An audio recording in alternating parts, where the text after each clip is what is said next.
As we're approaching the end of the Goku Black arc and we're going to find out what the next storyline is in December, I believe, I figured now is as good a time as any to get my thoughts out on the Universe 6 tournament, or the Champa Saga. The Champa Saga is frequently cited as the point Dragon Ball Super got great, or good, or decent, or just in general improved. And a lot of people seem to feel that this is where the show should have started. And I wholeheartedly agree, but not for the reasons that you might think. There is a particular user on Kanzenshu, the best forum for accurate Dragon Ball discussion and most importantly information, called AJ.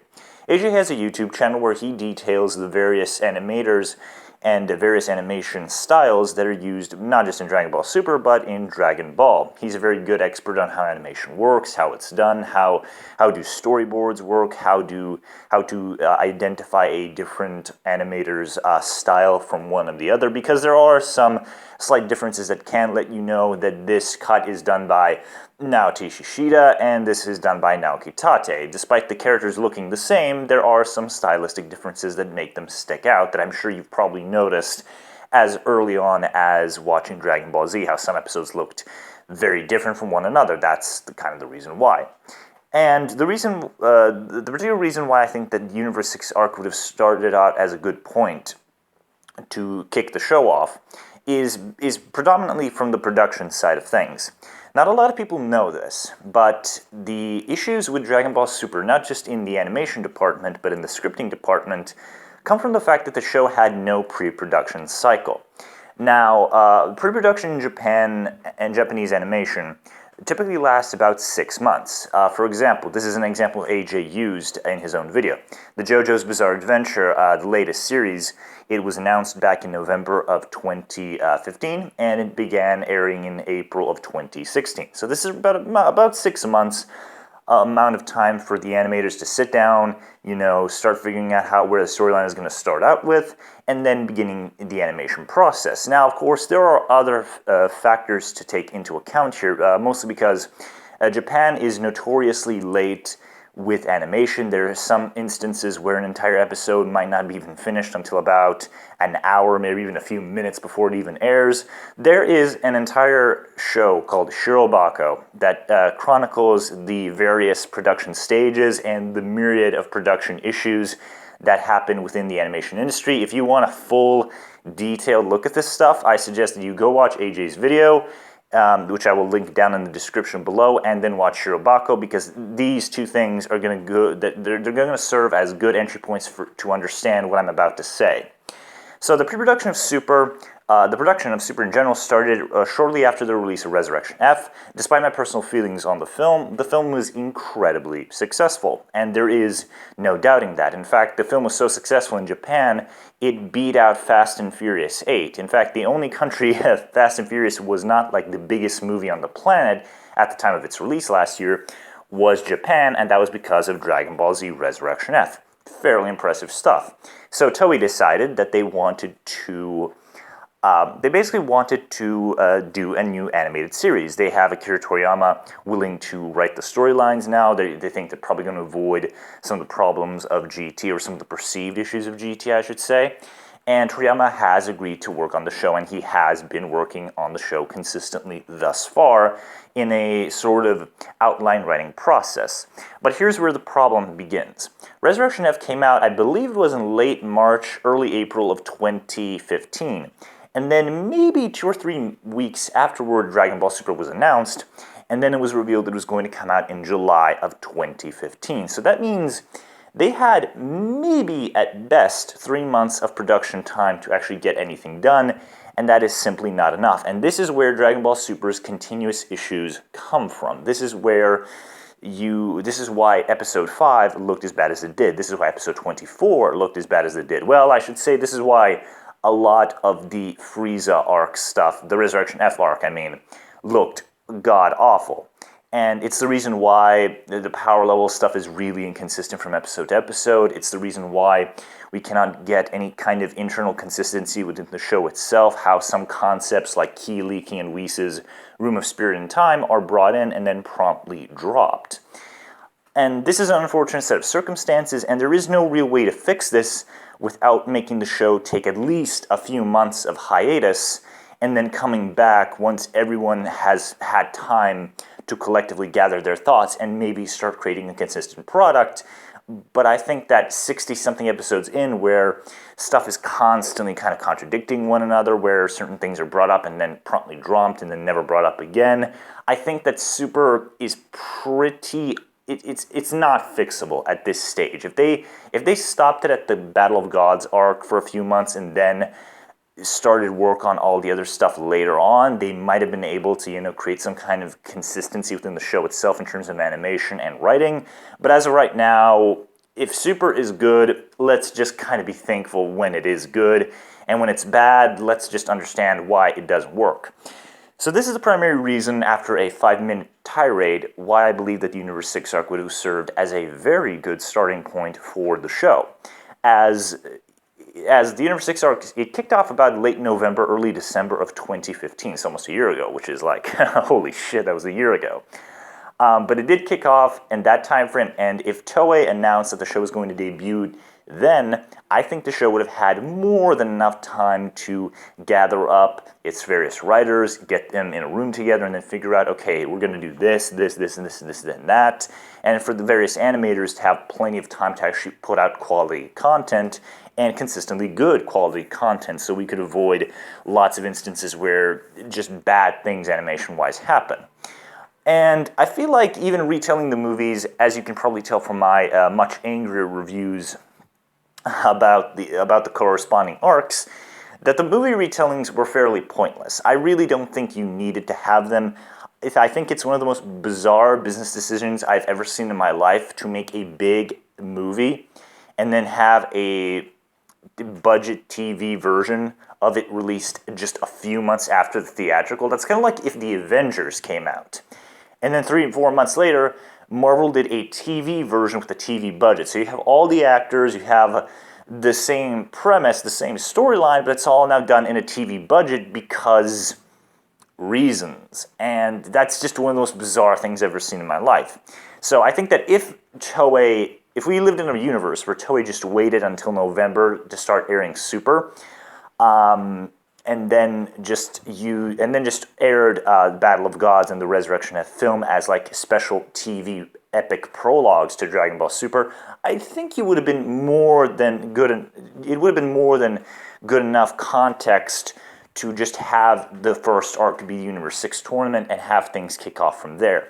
Although there is one issue that I probably should bring up, and somebody might from the more informed Dragon Ball community, is that Dragon Ball and pretty much every Akira Toriyama anime ever has a special time slot that's always kind of been reserved for Dragon Ball. This is not always the case. I believe that Toriko got this time slot, and then Dragon Ball Kai was brought in so Dragon Ball can like retake the time slot, and then I think that's kind of the logic, air quotes, Toei was going for, where they just wanted to kind of preserve a part of Dragon Ball legacy. But I personally don't really see much of an issue with it. I mean, if Toriko was already airing on Dragon Ball's time slot, I'm pretty sure you could have let something else air at the same time while Universe 6 is going under, and then just switch around the timetables. I'm pretty sure that's not too big of a demand to make. But regardless, the Universe 6 tournament is, like I said, generally considered the part where Dragon Ball Super gets really, really good. And this is one of the reasons why it's taking me so long to even make a video on this particular topic. I don't really care for it that much. And it's not because it's bad. There are some bad things in it, but there are some good things in it too. My problem is that the whole thing feels just kind of really, really underwhelming and uninspired.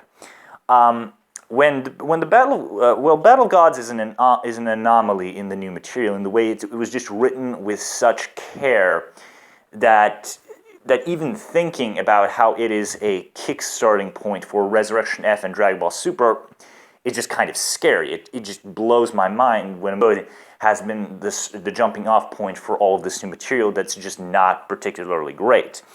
But at the end of Battle of Gods, we have a scene between Goku and Beerus after their fight is over, and they basically start discussing the multiverse. Beerus creates a lot of gravitas about the universe. The music helps, the animation helps, the way Beerus's voice actor delivers the lines in both English and Japanese. It really does give you a sense of some kind of wondrous things that are lurking out there in the cosmos that are just waiting to be discovered, not just by Goku and Co., or Goku and the Z Fighters, if you want to call them that, but also us, the audience, through more material.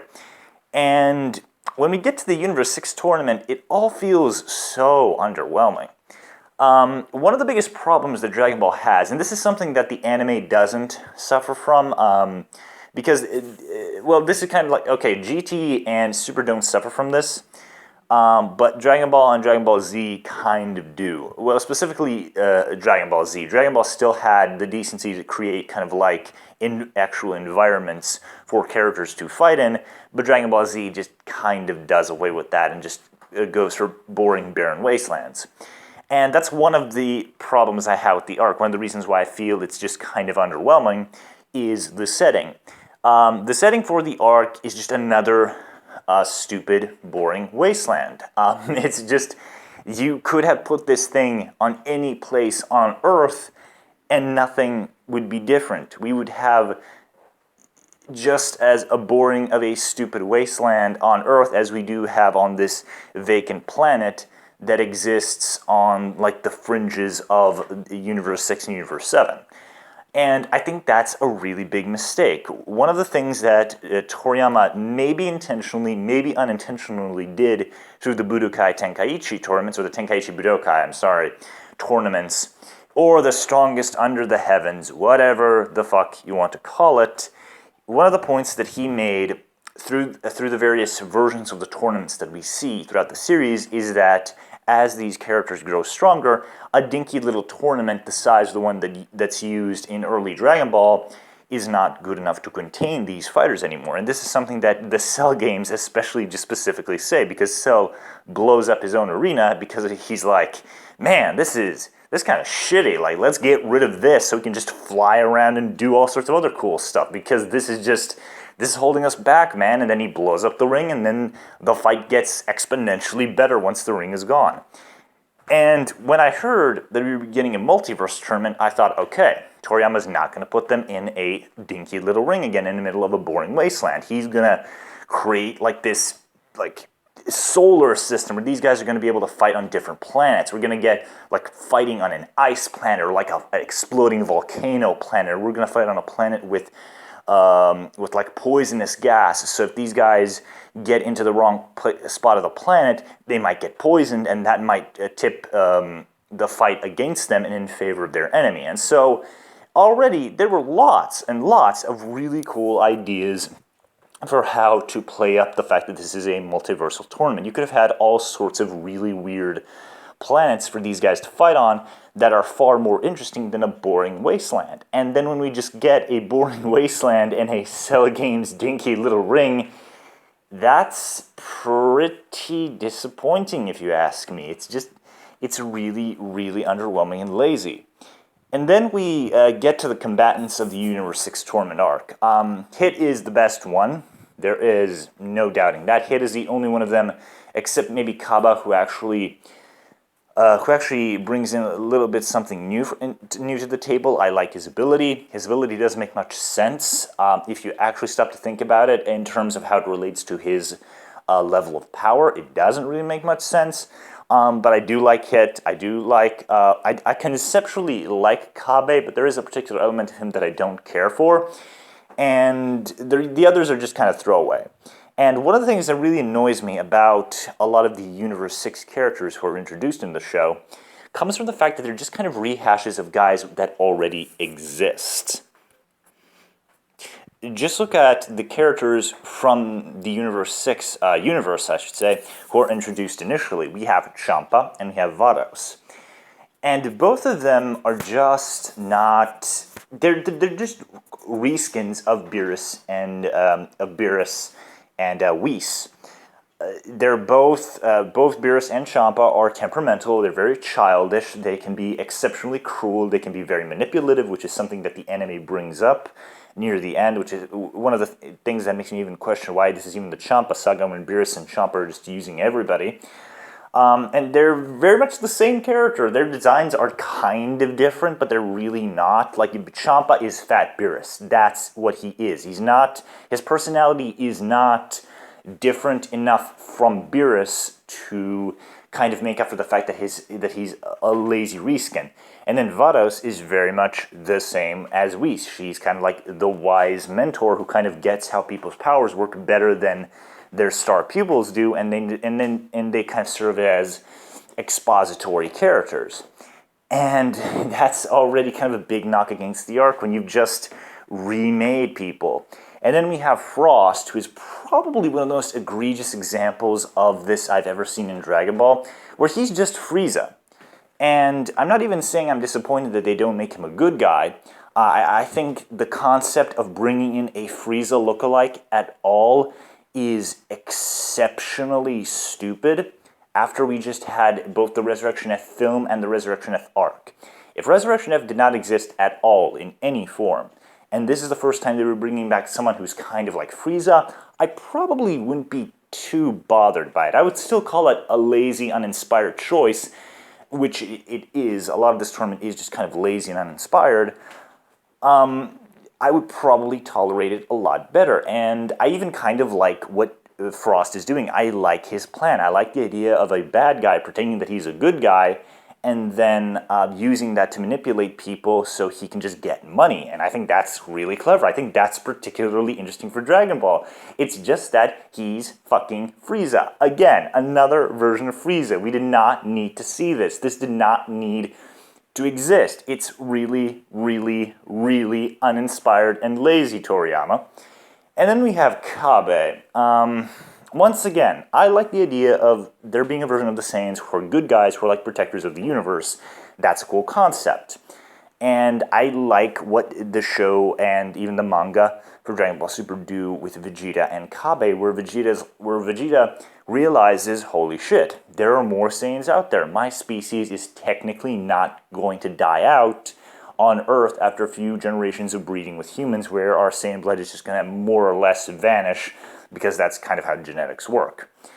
And then he realizes, holy shit, my people actually kind of have a future, and they actually have a good future. They're not going to be evil space pirates. They're going to be good protectors of the universe. That's kind of cool.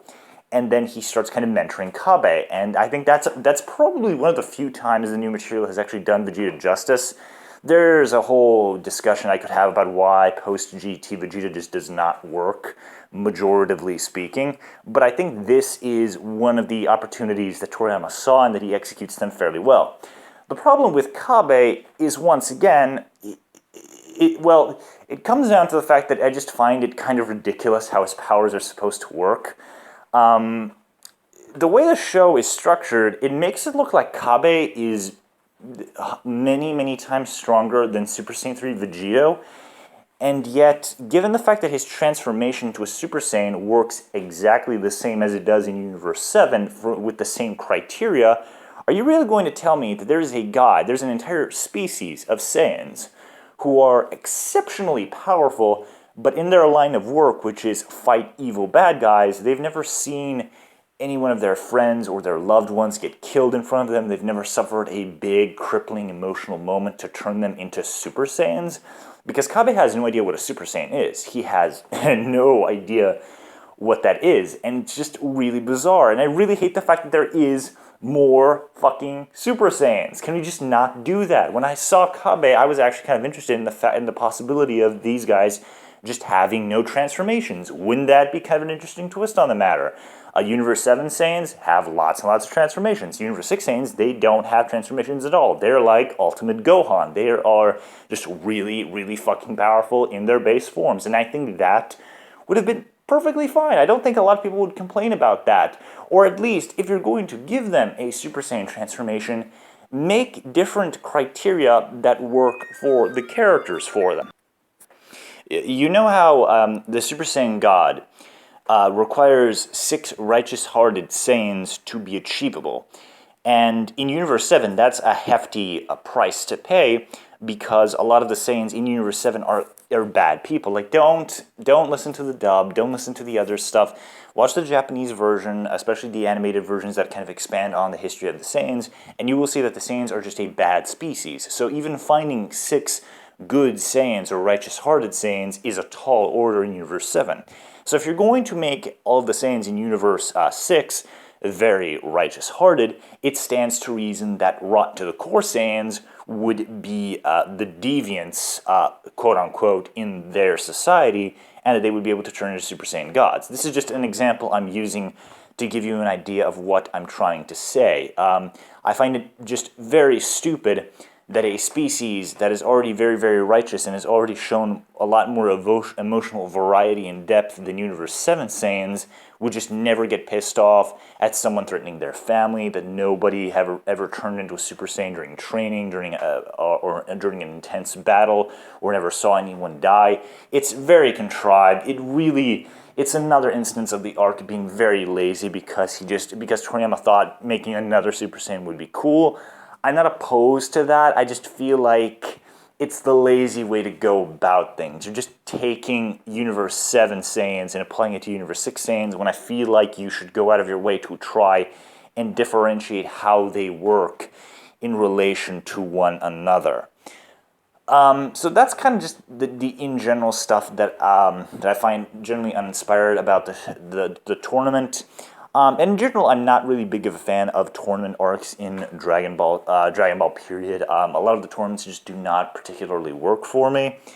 I think I like the first one the best, where you have Jackie Chun and Krillin, and I like it mostly because this is kind of where the characters are at early on in their stages of training. So, and they're meeting lots of cool characters. They're having lots of fun. It's a really nice tournament. It's probably the one I like the best. The Piccolo one was actually pretty good from an art and choreography standpoint, but it serves as a good example of what I was talking about earlier, how the characters have just gone past fighting in stupid little dinky rings. So for fuck's sake, Toriyama, have them fight in actual interesting locations, please. Well, Vegeta and Botamo, I should probably round out the Universe 6 cast. They are kind of original characters, but Botamo, he has one gimmick. You can't beat him up, and you gotta throw his ass out the ring, which I thought was pretty funny. Vegeta being beaten by being called like a worthless shit bucket, and I know Vegeta does not actually say shit bucket in the Japanese version. That's a manga stream thing from the manga version. But I do find it funny that you just insult a dude and he just drops. And that is one of the things that I like about the manga version. Well, the manga in general, I like it more than the anime because it's a more consistent product. It doesn't make characters egregious morons, like especially Goku. It doesn't overtly take a shit on Vegeta's Buu arc developments and that kind of stuff, and it's just a more consistently written piece of Dragon Ball work. It has better art, of course, and it has better ideas, and it has more internal consistency because it is written. Well, it is technically written by two people, but Toriyama just sends Toyotaro an outline, and Toyotaro just kind of works that outline into his version. And when you kind of have all these elements working together, the manga is generally a better product. It's not as satisfying to watch as the anime, because the anime is able to do more, because animation does have stuff like motion, it has voice acting, it has music, and all these things can really create a powerful experience that a on paper thing just cannot replicate. This is something that Frank Miller talked about. But still, while I'm on the subject of the manga, I really, really like the manga version of Vegeta vs. Vegeta. I think it's freaking hilarious. In the anime, it's really fucking boring. I'm just dying while I'm watching that fight because nothing happens, and everyone loves it because of Final Flash. But I don't care about Final Flash, guys. But in the manga, it's a really cool gag fight. Vegeta tries to punch him, and then he almost breaks his wrist. Goku tells him, hey, throw his fat ass out the same way I threw that other guy's fat ass out. And then Vegeta tries, and it fails, and he's like, what the fuck is wrong with me? I'm listening to Goku? Oh, I'm listening to Kakarot? I've seen monkeys who could outsmart Kakarot. and then he tries to blow up the ring to take out Vegeta, but that still doesn't work. And then he throws in the insult at the end where it's like, "Ah, you worthless shit bucket! How dare you defy the Prince of Saiyans?" And then Vegeta loses all the will to live, basically, and he just drops, and it's great. It's great. I love it. I think that's probably one of the best chapters of the manga. I think it's freaking hilarious. I know a lot of Vegeta fans hate it because it's not cool and badass. But really, characters serve more purposes than just being cool and badass. And really, the cool and badass guys, it's always fun to see those guys get treated like chumps once in a while. I mean, Vegeta getting punked is easily some of the most satisfying shit the franchise has ever done, whether it's intentionally done for comedy or just unintentionally done so. You gotta admit, when Vegeta does shit like let's still get perfection, then just get smashed into the ground, you do feel the satisfaction of seeing Vegeta get what's coming to him. And speaking of the manga, this is a big point of contention where this is where a lot of people started to dislike the manga. And that is the differences between Goku versus Hit. The anime brings back Kaio-ken, and the manga drops the whole absorption thing from the anime and the films. In the anime and the films, when Goku goes Super Saiyan God, he absorbs most, if not outright all, of the power into his base form and kind of into his Super Saiyan. So that kind of explains why Goku is exponentially more powerful in just his base form than he used to be. The manga does not have this. The manga has introduced the idea that Goku and Vegeta are not much stronger than they are in the Buu arc, or even pre-absorption, and that Super Saiyan God and Super Saiyan Blue are just really, really fucking powerful transformations that let them go past Z-tier fighters. And in their base states, they're not much stronger than they used to be, and this is something that the manga has continuously proven over and over and over again, which is something I like because as a power level enthusiast, I like power levels staying fairly low, and Toyotaro is leaps and bounds better at keeping power levels consistent in his own context, and even with Dragon Ball Z. Like if you go from Dragon Ball Z to Toyotaro's Super Manga, and you just kind of look at how the power levels are going, you can, like 90% of the shit that happens in Toyotaro's thing lines up perfectly with the manga. The Super's anime does not line up at all. It's a mess. It doesn't line up with itself most of the time, and it doesn't work at all as a continuation of Dragon Ball Z. And the Kaio-ken situation is where is the biggest example of this. Okay, so the anime brings back Kaio-ken and then combines it with Super Saiyan Blue. The reason that they use for how Kaio-ken can even work with a Super Saiyan transformation and why Goku didn't do it before is absolute horseshit. In the Cell arc, the express purpose of mastering Super Saiyan is to get rid of that restless feeling while transformed. There are other benefits. There are benefits like being able to just use the form freely. In fact, Goku and Gohan master Super Saiyan to such a degree that they can just drop it to below their base power to go about their ordinary everyday lives, which is freaking insane. Once you start thinking about the logistics of that statement, it's kind of crazy. And it's also there to help them increase power output. It's there to help them conserve energy. So instead of wasting a lot of energy keeping the transformation going or just turning it on, they can just snap into Super Saiyan without wasting any power whatsoever. And all the power they used to waste keeping the form active, they can use it to power up even more. They can use it to fight longer, to fight harder, to focus more on key attacks, all that kind of stuff. But also to get rid of the restless feeling of being a Super Saiyan, because Super Saiyans are inherently very, very violent, and they have adverse effects on a character's personality, which might be too bad in a fight. And once they mastered Super Saiyan, that was it. Super Saiyan was effectively a super-powered version of Goku and Gohan's base form, and then later Goten and Trunks, and then Vegeta. They all mastered Super Saiyan to such a degree where it's basically just a super-powered version of their base forms. But if you listen to Dragon Ball Super, this is not the case. Dragon Ball Super acts as though Super Saiyan was always making you inherently angry, that you can't get rid of that restless feeling with regular Super Saiyan, but Super Saiyan Blue, the cheap, lazy, uninspired recolor of Super Saiyan, can do that because...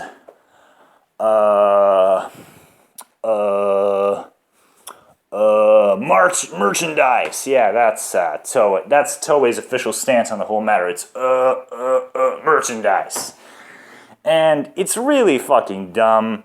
It's not that I don't like seeing Kaio-ken come back, but it's an obsolete technique. There's a reason why Kaio-ken was phased out from the series. It was an obsolete form. It was basically just a stalling tactic so fighters who are stronger than Goku, fighters like Vegeta and Frieza, couldn't just immediately curb stomp and murder him.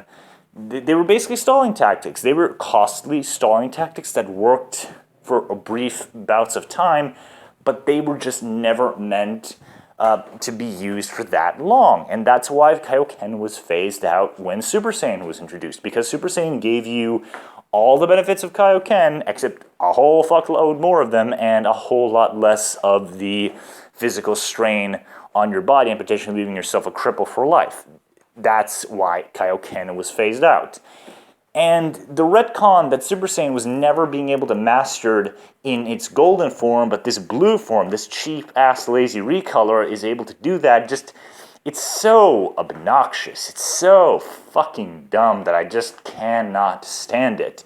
And the form even in and of itself doesn't work because Goku says that merely activating the form, so just doubling his power, is enough to kill him. Almost kill him. There's like a 90% chance it's going to kill him. And if the show just kept it at that, and just had Goku double his power to fight Hit for the remainder of their battle, I would say, okay, it's dumb, but I can kind of accept this. But then they go overboard and they have Goku power up to times 10. So let me see if I'm crystal fucking clear on this point. Goku in Battle of Gods and Resurrection F constantly dicks around. He constantly underestimates opponents and he constantly just wastes fucking time instead of going full power immediately and then stopping the enemy. And don't even tell me this is out of character for Goku, because the very point of these movies and these arcs is it's the same thing again. Goku's holding back, he's dicking around, the bad guy gets an edge because Goku's dicking around, and then Goku at the end of the storyline has to learn not to underestimate his opponent. And so Goku is perfectly fine with not only almost killing himself for a stupid tournament battle, he goes excessively to try and kill himself in a stupid tournament battle. But in the Goku Black arc, which is after this, Goku cannot even be fucking asked to use Super Saiyan 3 to smash Black in the face. Why? Like, why are we doing this? Why are we constantly retreading this whole stupid Resurrection F character arc, so to speak, where Goku has to learn not to dick around anymore? Can we just have it stick once? And then going back to the mechanics of the form, are you really going to tell me that it makes sense for Goku to power himself up to 2 times, and that's almost enough to kill him, but going to times 10 is perfectly fine? And don't tell me this is like the Saiyan arc where Goku goes over Kaio's allotted limit of just doubling his power. In the manga, and even in the Z anime, Goku just goes to times 3. Now, this is already way too much for his body to take, and he does momentarily use Kaio-ken times 4, but that leaves him completely drained. Like, Goku is wrecked after his beam struggle with Vegeta. And if this show did something like that, where Goku, like, just going to times 3 was already, like, almost enough to kill him, like 99% chance of killing him, I would say, okay, your stupid retcon is still stupid, but at least you're kind of keeping the strain consistent. But then the anime staff goes, nope, he's gonna go to times 10, and I'm like, what? There's no fucking way he should be alive. That should kill him. How the fuck does that even work? How the fuck does it work that increasing his power by doubling it it has a 90% chance of killing him, but upgrading it to times 10 doesn't make him fucking explode. Like, the form does not make sense. It's really cool to see Kaio-ken back, and I understand why fanboys really, really love it, but honestly, I don't. I think it's really stupid. I do not appreciate the retconning of Super Saiyan just to make Blue look better, and I will wholeheartedly say that while the manga might not be as like, satisfying to watch and as epic and shit as the anime version, the manga makes a whole fuck ton more sense in its own context, whereas this thing is trying to tie back into Dragon Ball Z, and it's doing a really bad job at it. And there isn't really much else to say. Those are pretty much all my thoughts on the Universe 6 tournament. And this is not even, I'm not even probably going to call this a review, because it's not really a review. This is kind of just me talking about the things that I kind of want to talk about in relation to the review.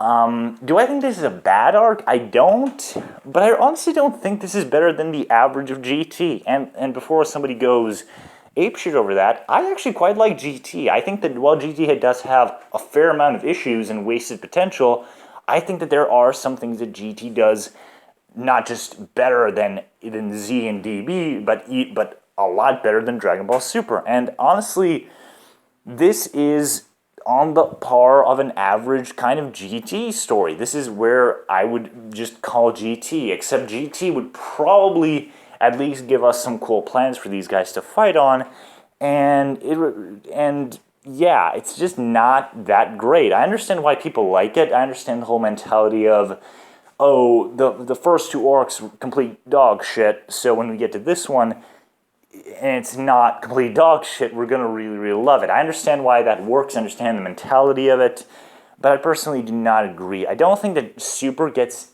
actually, like, good until some of the Black Arc stuff.